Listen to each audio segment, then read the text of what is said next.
ಮೊದಲನೇದಾಗಿ ಪ್ರಶಸ್ತಿ ವಿಜೇತರಿಗೆ ನನ್ನ ಅಭಿನಂದನೆಗಳು. ನನ್ನಲ್ಲಿ ಕರೆಸಿದ್ದಕ್ಕೆ ಬಹಳನೇ ಸಂತೋಷ ಆಯಿತು.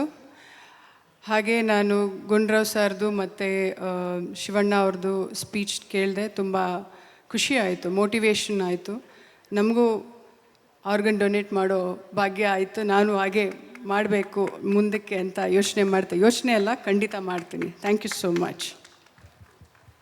ಕಾರ್ಯಕ್ರಮದ ಉದ್ದೇಶ ಇಲ್ಲಿಯೇ ಈಡೇರಿತು ma'am. Thank you so much. ನಿಮ್ಮಿಂದ ಇನ್ನಷ್ಟು ಜನ ಖಂಡಿತವಾಗಿಯೂ ಇನ್ಸ್ಪೈರ್ ಆಗ್ತಾರೆ. ಇದೀಗ ಸ್ಮರಣಿಕೆಯನ್ನು ನೀಡಿ ಗೌರವಿಸಬೇಕು ನಟಿ ಪ್ರೇಮಾ ಅವರಿಗೆ ಅಂತ ಹೇಳಿ ವಿನಂತಿಸ್ತಾ ಇದ್ದೀವಿ. ನಮ್ಮ ಸಂಸ್ಥೆಯ ನಿರ್ದೇಶಕರಲ್ಲಿ ಒಬ್ಬರಾಗಿರುವಂತಹ ಶ್ಯಾಮ್ ಅವರು ದಯವಿಟ್ಟು ವೇದಿಕೆ ಮೇಲೆ ಬರಬೇಕು. Thank you so much for coming ma'am. Thank you so much.